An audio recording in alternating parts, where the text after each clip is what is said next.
Kia ora, good morning, which means hello New Zealand. Thank you for the invitation to speak. I'm going to give a bit of a different background. I'm probably a coach first, and then an academic second, and they combine well, but sometimes I do get pulled a little bit. So I used to coach rowing in New Zealand, so I sort of understand that scene and work with varying high performance sports still at the moment, but then also I coach cricket, football, basketball, sort of at primary age with my kids, so I sort of jump a bit, but my actual first coaching experience was coaching kids with disabilities, so it's still a passion for me. I used to sign, I actually have a job up in Scotland at the Donaldson's Deaf School, and you know, that beautiful building up there. It was one of my toughest jobs actually, but so I think I can associate to quite a few different contexts. And so I'm going to try and do that today. So I lecture in sports coaching and then also skill acquisition, but my research sort of comes from, used to be in personal coordination, and I still have a love in that space, but in more towards constraints-led approach to coaching, and particularly design, so I really enjoyed this presentation today on that, so thank you. I thought I'd show you a little bit of where I'm based. So this is AUT Millennium. So AUT University is in Auckland, and we have 3 campuses there, and this is sort of a 4th campus, so it's got 2 Olympic-sized swimming pools, so we host quite a few big Australasian swimming meets and water polo, all that sort of stuff. But the really cool thing about this building is the swimming pools, because I'm not a swimmer, but it's this part of the building which is in here. And so it's 3 floors, so the top floor is High Performance Sport New Zealand, second floor is AUT University, where all our postgrads and research is based, so we've got 100 PhD and master's students that are based there. And then the ground floor is more general populations, health, that sort of thing. And so the best place of this is sort of a cafe that's in here, and that's where a lot of the conversations happen, and so a lot of opportunities happen because you're in there with national coaches or you're in there with community coaches. So it's a really cool space and a huge privilege. So if any of you have heard of SPRINS or Sports Performance Research Institute New Zealand, that's our base. So we're going to talk about 2 really different case studies today, so I'll sort of break it up into sort of 15 minutes on each, and then give you time to sort of ask you some questions. So I should have also said that I used to be a physical education teacher, so that's a big passion. I taught in New Zealand, I taught here in the UK for 4 years as well, so, but really rowing is my passion. So I'll come back to the rowing part. We'll talk about teaching to start with. So a little bit about this first case study. So I had 2 teachers who came to me probably about 5 years ago, and they started to read a little bit around non-linear pedagogy and around strengths, and they sort of came to me and said, "Oh, what is all this? You know, it's different to the theory that we have in the classroom." And so I started to work with these 2 teachers and said, "Well, how does how you can implement it in your senior PE classes? Oh, you should come to our national conference and talk about that." So I did that for 3 years in a row, but we still had real frustration about trying to actually have any change happen.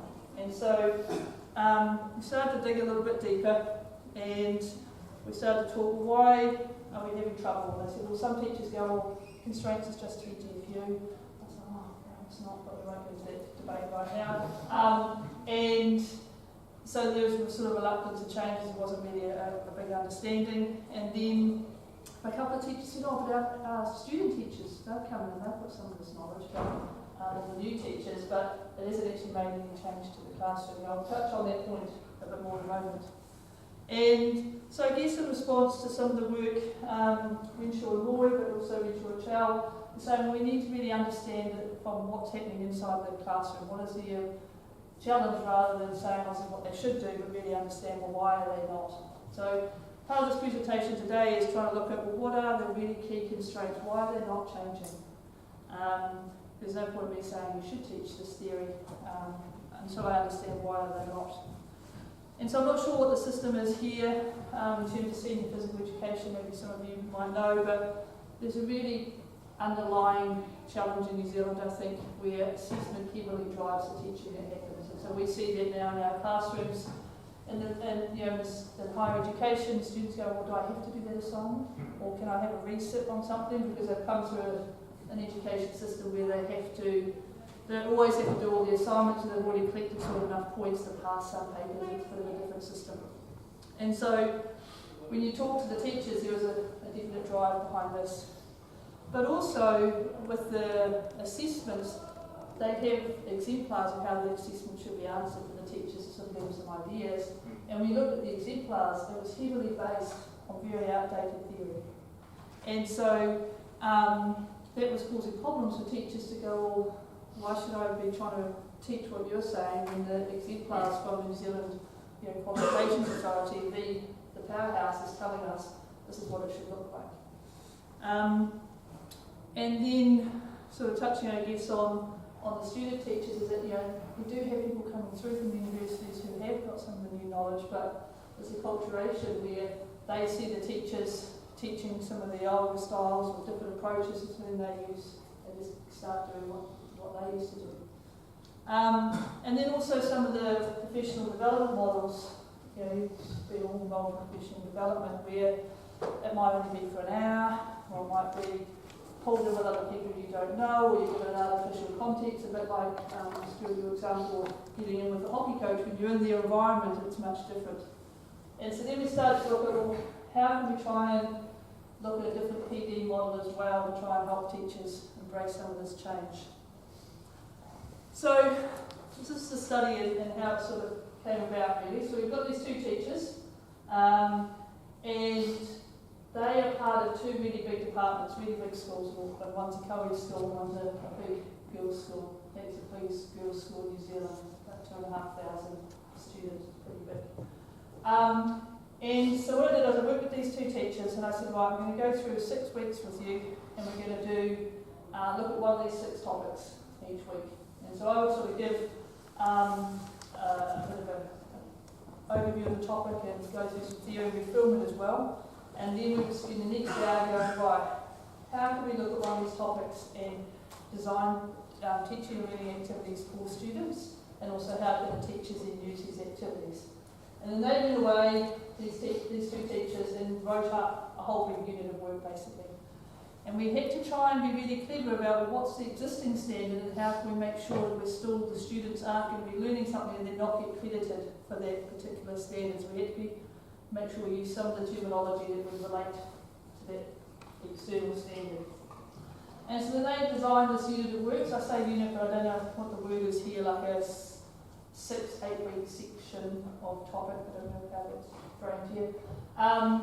And then, so they taught this in the 2 separate schools, even though the 2 teachers designed all the materials together. And then I interviewed the teachers afterwards about what was their experiences of teaching this different course, and what do you think the students' experiences were.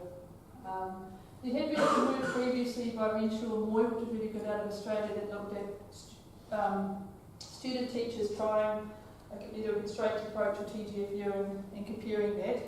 But I thought this was a strong model because you had the HODs working with their fellow colleagues rather than just student teachers working in a little group. So you had a sort of you had the authority, so to speak, in your department, and there was a lot of brainstorming and working together, which was really cool. So I'll just flick through the results of how that went for these 2 schools. So there's some shared results in terms of this was felt for both the students and the teachers, and then these were some of the impacts, I guess, for the teachers was a little bit different for the students. So it's a little bit of reading. You know, all of you have done qualitative, some of you have done qualitative research. It's so hard when you have pages of awesome quotes. You're like, these ones and these ones. So I apologise, there is a few. And so if we look at shared ones to start with, it was more engagement and more meaningful, and that was awesome. That was really cool. And so I'll let you read that through.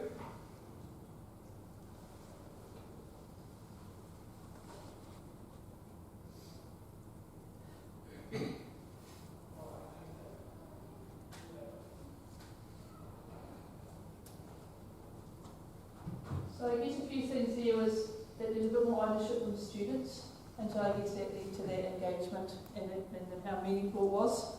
And then we had talked about changes in other areas. And so it wasn't, when I put that one up, it wasn't just how you're going to do this unit differently next year. They started to talk about what they're going to do in other classes.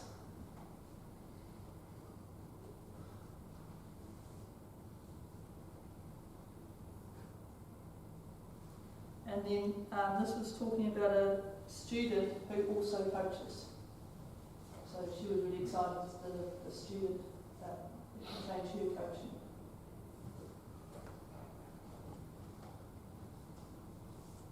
So that's some of the shared ones. I'll keep moving through.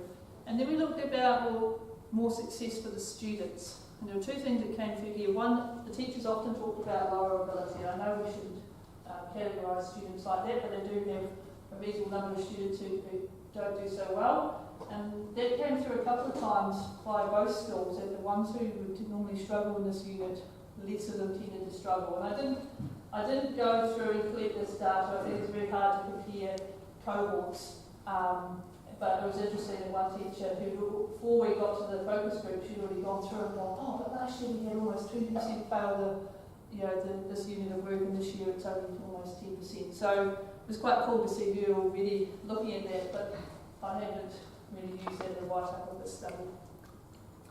And then there was the unexpected changes.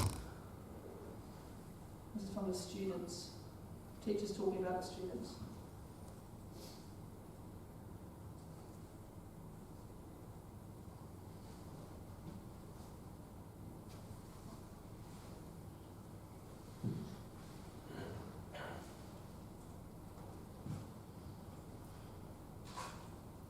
Particularly like this last one, and without touching on the TGFU constraints approach to them too much, I think sometimes as teachers I often see them structuring lessons to get their outcome, that there's a predetermined model of an answer they want to have the students achieve. And so when the teacher was talking about this, about, wow, they just came up with something different, I didn't actually put the next quotes on, and then she was like, that's okay, isn't it? You know, like, so there's some really cool discussion going on when we were having the focus group that went for ages. But yeah, I really enjoyed that she was pretty okay with it in the end, but that was pretty foreign, which is a bit of a shame.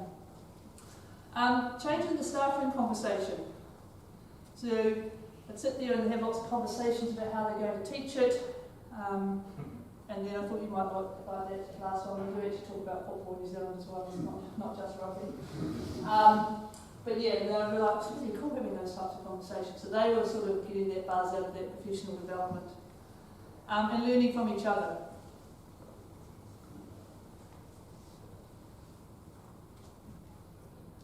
And I think that's why when I mean, it was a bit of a luxury, but to have that PD happen over a long period of time and have teams working together, it was really cool to be able to try and see some change rather than just a one-off workshop or something like that. And this is some of the cool ones that I really liked as well. And I underlined a bit of it, but I just thought it was just such cool words.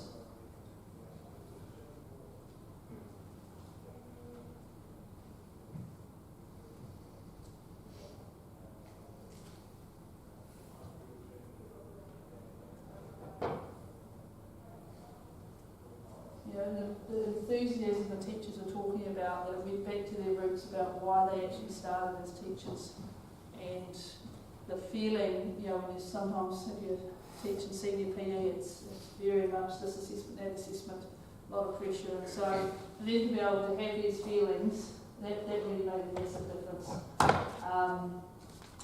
And I guess a little bit structurally is that often the assessment would get presented at the start of the unit of work, and the students knew it from the start, but actually they didn't present the assessment, they just got in and did the teaching, and then later on they introduced the assessment to the students, so it's quite a different way around it. And I guess, I was just thinking there's to make some links to those of you in the room that are in coaching, that the dilemma that we face between as a coach education and ticking the boxes was a coach development, and so it's maybe potentially technically linked as well.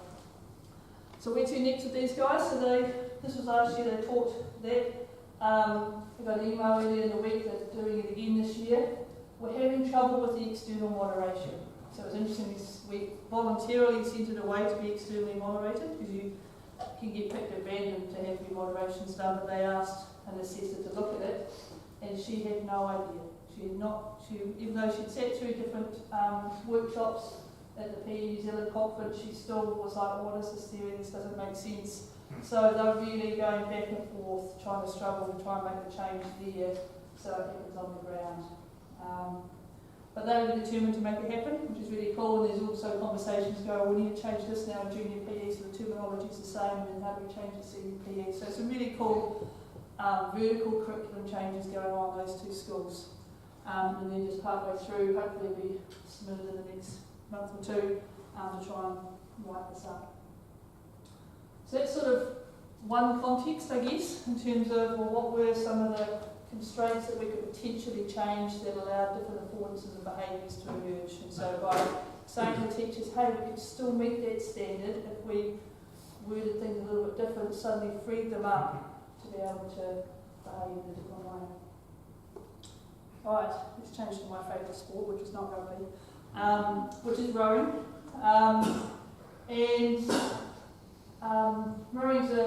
We do pretty well in rowing in New Zealand. We had the World Champs 2 weeks ago and New Zealand was top of the medal table, so it was always good. I think GB was 9th or something.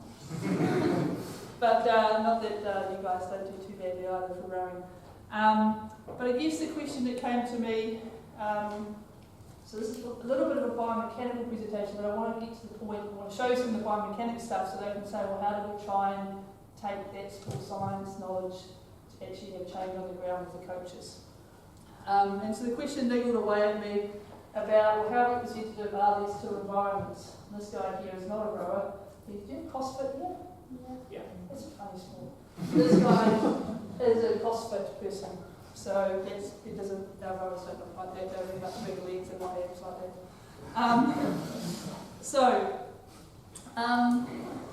If you look at sport of rowing, like most of us, the environment you're in is going to massively change, the situation and how you row. That's the blue boat on the tideway. Paul Wills, it would be a rough day. This was Rio Olympics, and many of you saw much of the first day of racing from Rio. And this was a boat, a crazy boat. It actually was a boat that was built away, it's not some sort of a trick. But you can see, if you jump in all of those situations, you're obviously going to move in different ways. And so, to look at the question, I wanted to see how does this performance environment match what they often do in training. So it gets back to what he was talking about. Because there's a long history in rowing of rowing machines, and that was traditionally because it was hard to get hold of water.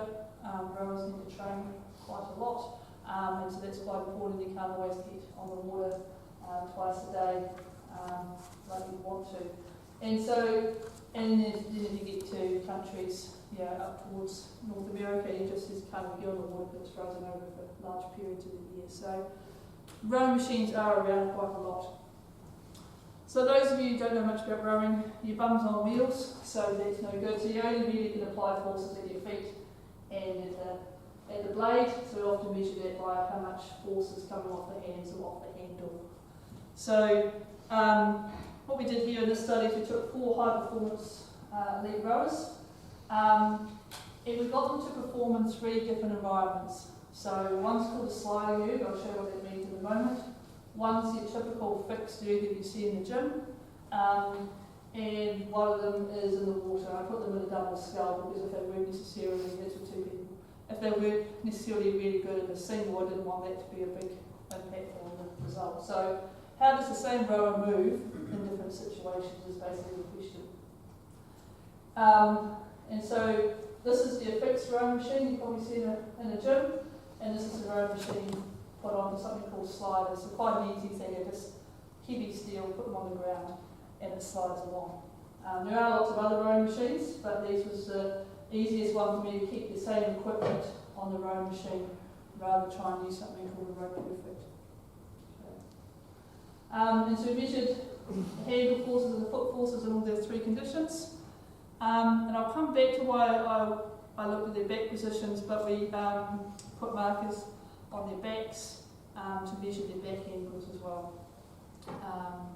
And then also, prior to testing, we wanted to find out, well, how far can you actually bend? So what is your maximum lumbar flexion, so then we looked at angles, how much to the percent were you close to that maximum reach position. Alright, so I don't expect you to know much about this, but the green line is how much foot forces are applied. So this is at the catch, or the start of the stroke, and the horse going in the water. This is at the finish, and this is at the catch. You use huge forces, drop off funnily enough, and then actually the force increases as they're coming back up the slide. And so this is the fixed ergometer, so similar, but the foot forces start a heck of a lot lower. And then that was the water. So this is one rower, one stroke in those three conditions. So you can start to go all at the same sort of racing speed, by the way, they have to do it at maximum pace. But you can see here they're not really that different. No, sorry, the blue one is quite different, the water, to the fixed erg. Interestingly, the orange line and the blue line are quite similar to start with, but they start a bit slower on the start of the stroke. So if you're a rower, that's quite important. There is quite significant differences, but as it's not biomechanics conference, I'll leave all that stuff. In terms of the handle forces, they're actually quite similar between the two ergs, but once you got to the water, you can see they're actually really different movements. So I guess the point I'm trying to make is that they don't represent each other. Why do I want to talk about measuring back angles? Because I really wanted to look at injuries in rowing. So while unfortunately this is pretty common when you start off, and you do get tough hands and calluses start to form, but you do have a few days when it's like that. But actually, lower back injuries is the biggest problem for rowers. Particularly with adolescents because of their growing, maybe because of the boats as well, I think, but particularly they're growing in the huge loads that sometimes coaches put them under. Okay. Unfortunately, once you have a back injury, you're much more susceptible to have one later in life, so I was quite interested from that as well. And we know from other studies that when you've been on rowing machines for a long period of time, that there's actually more of a risk to your back as well. So that's why I was interested in that part of it.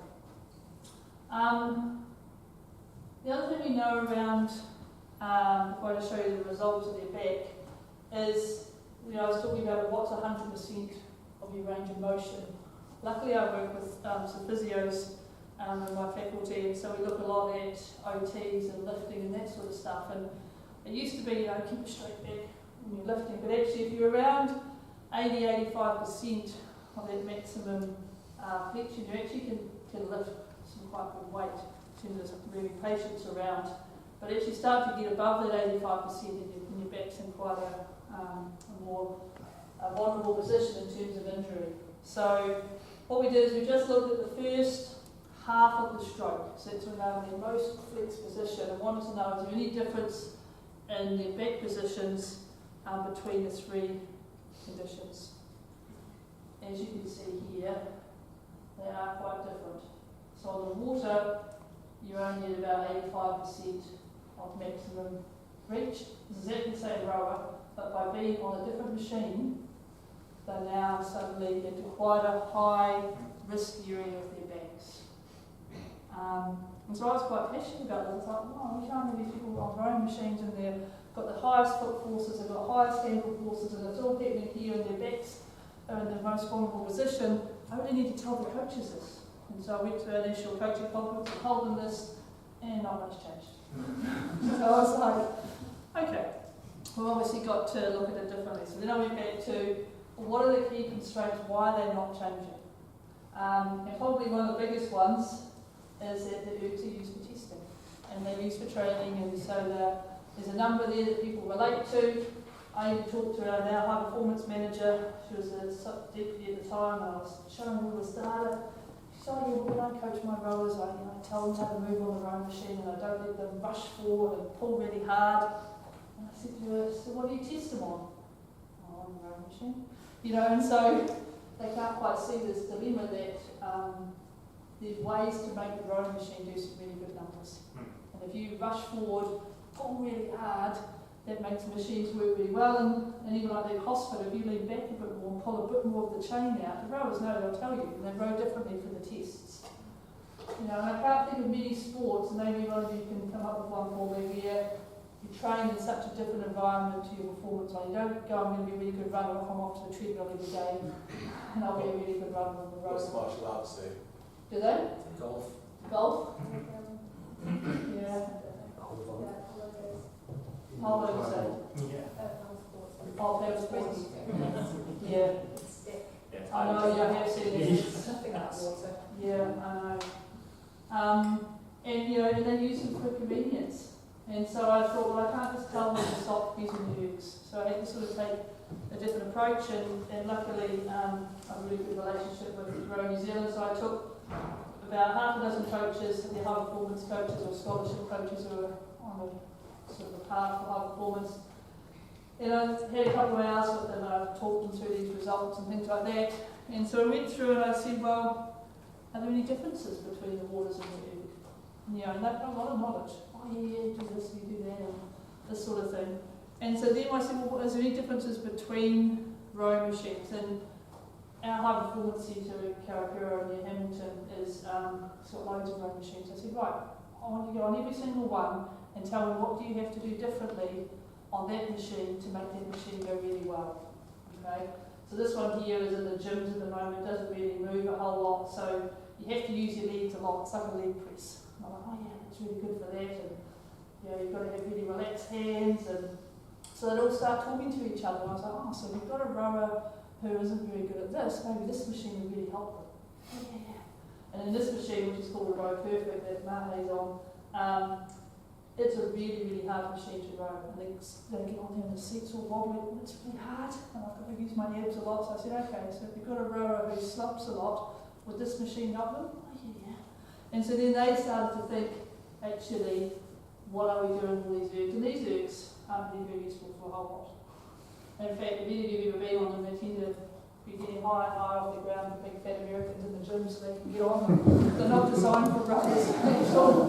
But you know, I said, oh, what do you do on this erg? Well, it makes you rush forward. I was like, okay, so you've got a rower that rushes forward, maybe don't put them on that machine. So they were already starting to think, oh, maybe we shouldn't use this machine very often. And one of the other coaches said, well, maybe we'll do 10 minutes on there, then they can run, and then they can do this. And so it was really cool for them to start going, actually, this machine would be good for this, and this machine is not very good for much, but they were coming up with those ideas. And they're starting to share them amongst themselves, which was really cool. And also I really advocate these sort of sliders because they are having to move a bit more like the water than this machine. It was interesting from an injury prevention perspective, the really high foot forces on that fixed erg, and a lot of the young girls in particular having talifemoral problems, and so they will then get going, oh, is that why the girls might have sore knees? It was really cool for them to come up with some of those solutions. So I guess, like Emma said, you know, what is actual performance environment, and that drove a lot of this thinking. I really like things like that's why I sort of get a lot of ideas from in terms of what behaviour's been rewarded. And so you know, if you think about some of the behaviours in sports, you know, they'll do certain behaviours or movements if it gets rewarded. And so if they rush forward on the erg and jab at it really hard and they get a good score and suddenly someone's high-fiving them, the coach has put them in a crew, all those sorts of things, they're not to blame. They don't get on the machine and go, I'm going to row differently now and not listen to the coach. So, and then I guess those compounding factors, what are those key constraints? And once we get their understanding, we can start to hopefully make some change. I guess, yeah, any questions? Yeah.